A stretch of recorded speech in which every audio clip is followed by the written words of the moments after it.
and welcome to Mental Health 101. Mental Health 101 is created to empower our mental health awareness. And today I have my special guest. She's a clinical psychologist and a stress reduction expert, no other than Dr. Alana Atchison. Hello. Hi. Thank you for having me. Yes, welcome once again, Dr. Alana, to one of my podcasts. And can you please introduce more about yourself that I miss? Sure. Well, again, my name is Dr. Alana Atchison. I am a board certified clinical psychologist. I've been in the field for approximately 15 years and in private practice for a little over 8 years. So I am deeply familiar with mental health. I'm glad to be here. Yes, and thank you so much for sharing your knowledge and wisdom to the world. And today, let's talk about mental health awareness in general. So, tell us, mental awareness has become a mainstream topic, but what does awareness truly mean beyond just talking about? What is the fundamental shift in understanding we are still trying to achieve? Yeah, well, mental health is has absolutely had kind of like a marketing boom, if you will. So folks went from not really talking about it, not really knowing what it is, to now we hear about it a lot. And Yes. we even talk about various diagnoses very colloquially and kind of just in casual conversation. So it's safe to say that mental health, mental illness, mental disorders, those are all terms that the public are much more familiar with than they were maybe even 20 years ago, maybe even 10 to 15 years ago. So that's a win because it was once believed to it's invisible, right? And so Mm. unlike our physical health, where we can physically identify a part in our body that's ill or that isn't well, we can't do the same with mental health. And so while the awareness is good and it's gotten a respect that it absolutely deserves, we now need to fine tune people's understanding of it and also how we as a society are to live with this awareness because we're seeing lots of stuff come up. One of the biggest things that is concerning to me is how casual people talk about pretty significant disorders.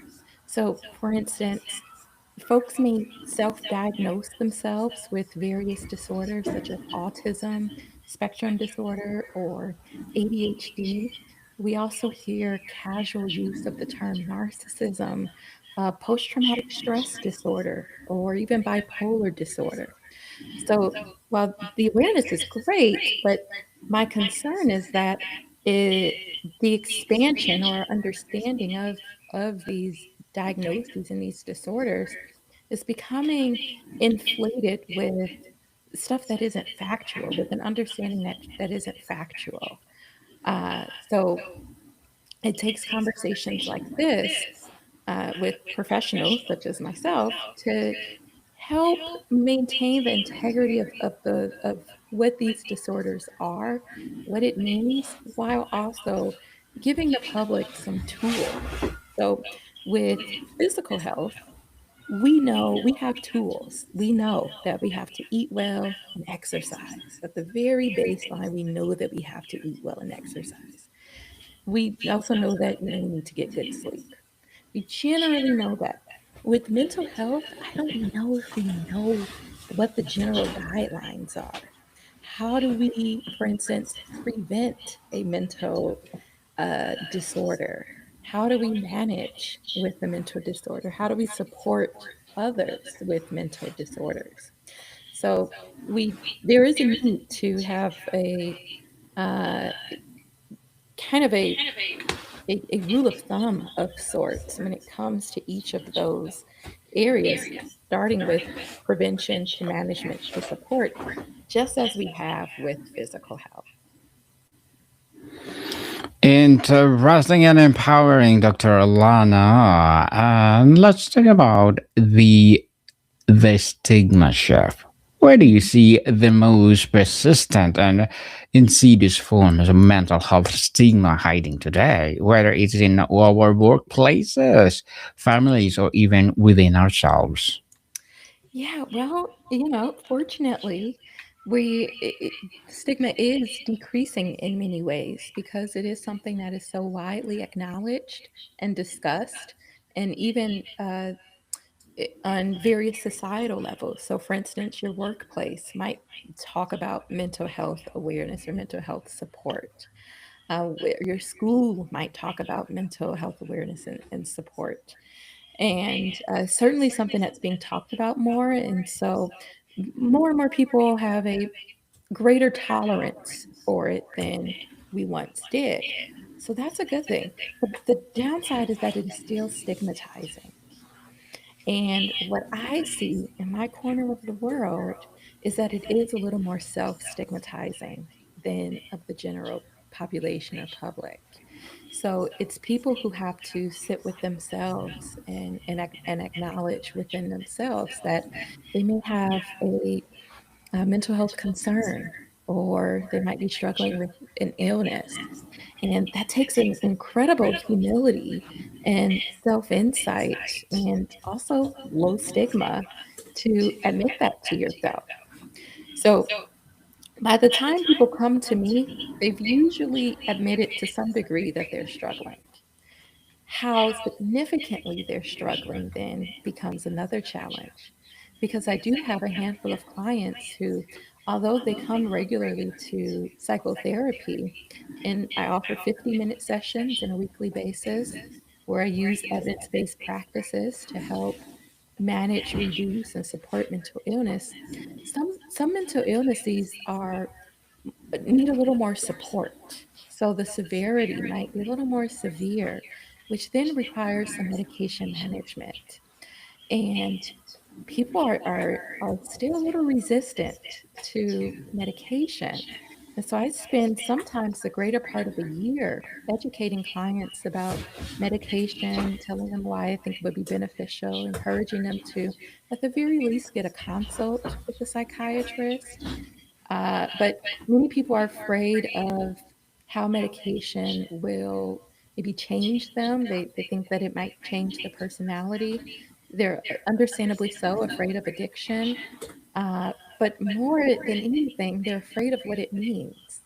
They're afraid of being someone who has a mental illness that's so severe that it requires some medication management. So, my work mostly revolves around not necessarily destigmatizing a mental illness, but destigmatizing the severity and helping clients see the benefits of medication if warranted. And I also want to be clear, I'm not a medication pusher. Ideally, we would all go to the park and just soak up the sunshine and go on long walks, and we would be just living the best life. But we're in a society that has so many demands on us. So, my expertise is in stress. Our society has so many demands on us that, of course, we are experiencing severe mental illness. How could we not under these conditions? So, while I would love, and I also encourage the natural route, I also like to be realistic and know that sometimes the severity is clinically indicated to get medication. And I would be irresponsible as a provider if I didn't talk about that with my clients. But, I'm holistic all around, but I know the benefits of medication. So You can do both, being holistic or the other side. Which exactly. prefer? Which one good for you? So do it, people. So let's talk about the language of healing, Dr. Alana. How has the language we use to discuss mental health evolved, and what are the some common words or phrases we still need to retire because they are intentionally cause harm? Daniel, that's a good question because If anything, I almost have a controversial take on that. And the controversial part is that in some ways we've policed language a little too much. And almost kind of now I don't subscribe to disrespecting people by any means. But I also know when we police something, that restrains our individual self and our self expression. Now, with that aside, um, I don't have an answer that's very clear, but I do know that we are using mental health phrases and words kind of erroneously and a little too cavalier. So every time I hear the word narcissist, I'm like, okay, well, how are you defining this? The definition or the disorder is kind of losing what it truly is. Now, that isn't to say that every time I hear about the word narcissist, that the person actually is not a narcissist. Yeah, I do know that.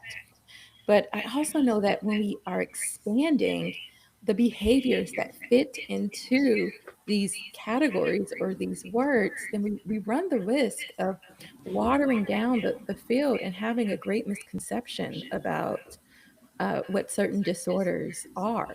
So I actually see the other end where we are speaking about words too loosely in their description, that we're missing some very key indicators and some key points about them. So, for instance, ADHD, now that's kind of a hot topic. Everyone thinks that they have ADHD. And in many ways, they do have the symptoms and the features of attention deficit disorder. And part of that is a loss of attention. And if your attention span is declining, that might mean that you're having a hard time organizing yourself. That doesn't mean you have ADHD. ADHD is a neurodevelopmental disorder. The symptoms must be present before you reach the age of 12. And it's because your brain has uh, developed much slower than anticipated, and you are literally having some cognitive deficits that would have been present before the age 12.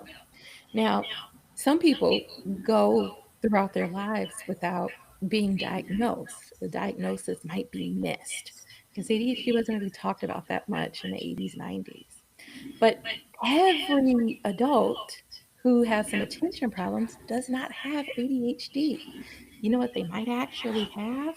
They might actually be overstimulated from the amount of stuff, the amount of content, the amount of stimuli that they're consuming on a day-to-day basis that their nervous system can't handle. So they're in a chronic state of alertness that it's really hard for them to pay attention to something.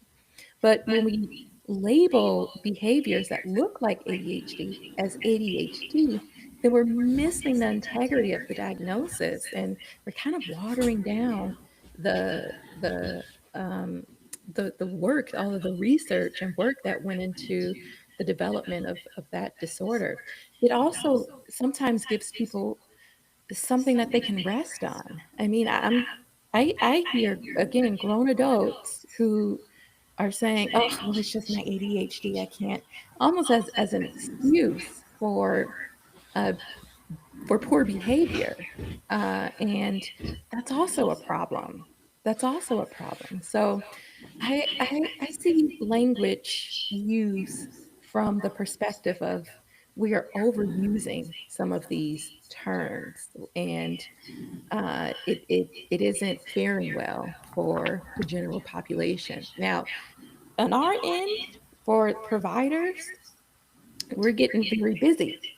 We've been very busy since the pandemic. We almost can't keep up with the demand. Uh, so that can also be frustrating, but people have the right to get tested and to know if they truly meet the criteria. But it overburdens the provider system.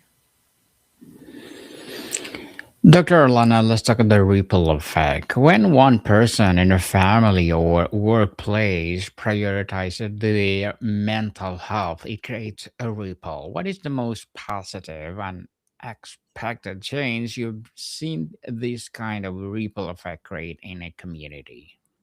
It gives people permission. So if one person has the courage to acknowledge their mental health and to take steps in changing it, naturally they're going to feel empowered. That is, I can't guarantee anything, but I am going to guarantee that I will risk my career in saying that that is a guarantee. You will feel more empowered when you are dealing with your mental health. And so naturally you'll talk about it. And I my clients share this with me commonly. They say, I started talking to my insert person, mom. I started talking to my friend. I started talking to my partner. Started talking to my dad. I started talking to my grandparent about my mental health. And guess what, Alana? They're now going to therapy. Isn't that amazing that you are having Amazing. this positive impact on other people, which you're playing a role in changing the world. And so I see it really as a positive. At least what has been reported to me is that it's positive. Now, the other ripple effect is that you yourself feel good and you want to protect you feeling good. So you start to uphold boundaries in a way that feel protective of you. You start to communicate better with people because you have yourself at interest. And you also start to go through life feeling lighter. You feel more positive, and that energy is infectious. When you feel good, you're going to interact with somebody and they're going to feel good. And if they feel good, their next interaction is they'll feel good. And so, even if the ripple effect isn't as direct as familial or your close interpersonal relationships, it certainly is impacting another human, other who's also impacting another human positively. So, there is a natural ripple effect that occurs when you prioritize your mental health, whether you share it or not. Whether you share it or not, that's a big question, Dr. Alana. Mhm. So let's talk about the first step. For someone listening who feels overwhelmed and does not know where to start their mental health journey, what is the single small or non intimidating first step you would recommend? Well, I pause because I question kind of what would be, I guess the first step would be different for everyone. The first thing that is likely important is knowing that you are not alone and knowing that support is 100% available and out there. Sometimes when we're struggling with our mental health, we forget that other people are too. Yes. And so sometimes the first step can be finding a community of people who are also dealing with some challenges for the goal of not feeling alone and for being seen. Sometimes we just need to feel seen. So we may search out videos, we might search out posts on a site such as Reddit, we might search out Instagrams or Pinterest or whatever that remind us that we're not alone in this journey. The second thing, or maybe another first thing, depending on where the person is, would be reaching out for some support. You can go to websites like Psychology Today. You can visit my website. You can, Google mental health providers near me and find somebody who can support you through this. And our goal as a mental health provider is truly that, to support you, to help you understand your mental health, to give you tools to in your journey, and really to help you, to equip you so that you can deal with life, with the challenges that you're facing. Another first step could be to start writing down everything that's bothering you. Get it out, journal about it, talk about it, write it out to yourself first.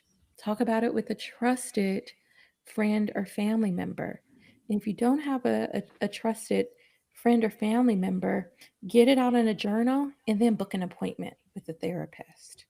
because knowing that you need some support is important. And also, I do want to mention too, if you are feeling suicidal or really helpless, to dial the suicide hotline 988 or to dial 911 to get some immediate help. But the reminder here is that you are not alone and support is available.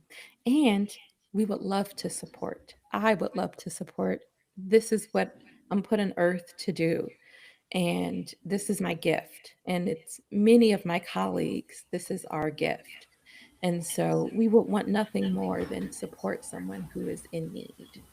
So, whether the first step is to journal, whether the first step is to reach out to a trusted friend or family, to reach out to a therapist for support, just the most important thing is to know that you're not alone and that help is available and help wants to be there. Definitely eat there, people, because hope is always in the corner and grab it. Miss Alana, or Dr. Alana, before we wrap up our discussion for today, I'm inviting you to please do listen to my other podcast, people, because my abstract essay is already in fifth season, abstract poetry in its second season, and my book 101 review in fifth season too. Comedy 101 in its third season, Food 101 in sixth season, Geography 101 Love Letters, Movie 101 Review, Music 101 our fourth season, Science 101, Sex 101 in the second season, and my baby podcast, Mental Health 101, Law 101, Bible Verses 101, Entrepreneurship 101, and the newest Motivation 101. Please listen to them wherever you listen your podcast. So, finally, Dr. Alana, the term self care is often commercialized. What does authentic, meaningful self care look like? Especially when not Instagram worthy, but it's instead a difficult and necessary. Yeah. Yeah. Well, authentic and genuine self care looks like a balance between a few things. So, the first thing is preparation. So, self care looks like preparing yourself to be able to deal with life's challenges. What does that preparation look like? It looks like preparing our bodies. So, keeping our body, which is a beautiful machine, keeping our machine nourished, keeping our machine strong. So, we want to eat right. We want to go to the gym, keeping our machine on a good cadence with our sleep, our circadian rhythm. We want to be balanced there. We also want to be balanced in our spiritual health. We want to be balanced in our creative health. We want to be balanced and prepared in our cognitive and our emotional health. So, a lot of self care looks like a journey of continuous preventative work. Now, but it's a balance though, right? Because work, we already work so much for our job. And now here I am saying that you got to work for self care. Well, when do we get to play? That's where the other part of self-care is. The play. That's going to places that we enjoy. That's hanging with people that we love. That's doing things that fill our cup, that inspire us. That looks like pampering and getting a massage or getting our nails done or doing shopping even. That's the fun stuff. That looks like having that piece of cake for breakfast because you know what? You treat your body right, you can give yourself a little treat here and there. So it's a balance between this continuous preventative work and play, but it has to be a balance because if we play too much, then we're actually going to put ourselves at harm for self-care because we're not keeping up with our machine. But if we're always on our machine and working on, then we're going to be depleted and depressed because we don't have room for play and for fun and pleasure. So we absolutely need both. And the challenge is knowing almost intuitively which one you need to lean towards. And that's what I help people arrive at. because part of reducing stress is being able to know, well, when do I need to actually put a little work in here versus when do I need to play? And I prescribe play to lots of clients. I say, your life is way too structured. No wonder why you're coming here depressed. Please go do something fun. Go do something for the plot because you need to awaken something within you. So we need that balance, and that's what true self care is. You need to awaken the giant within. We do. And Dr. Alana, thank you so much for sharing your knowledge and wisdom on Mental Health 101. So can you please invite our listeners to support your advocacy, your business, or whatever projects that you're doing right now? Of course, where your listeners can certainly visit my website, which is Alana Atchison PsyD, and there you'll find the services that I offer, which are individual therapy. I offer stress reduction coaching, and that's for people who may not need clinical work, but certainly need some tools to help reduce stress, and or my stress concierge service. So that's for busy individuals who have a very busy life and they need some one-on-one and on-demand support. So, and also I have articles and resources as well. So please visit my site, AlanaAtchisonPsyD.com, and that is PSYD. AlanaAtchisonPSYD.com. Yes, people, let's support Dr. Alana Atchison because if you support her for sure, more and more empowering advocacy like this will rise. So, Dr. Alana, thank you so much for your time. Thank you for having me. More to come, people. See you soon.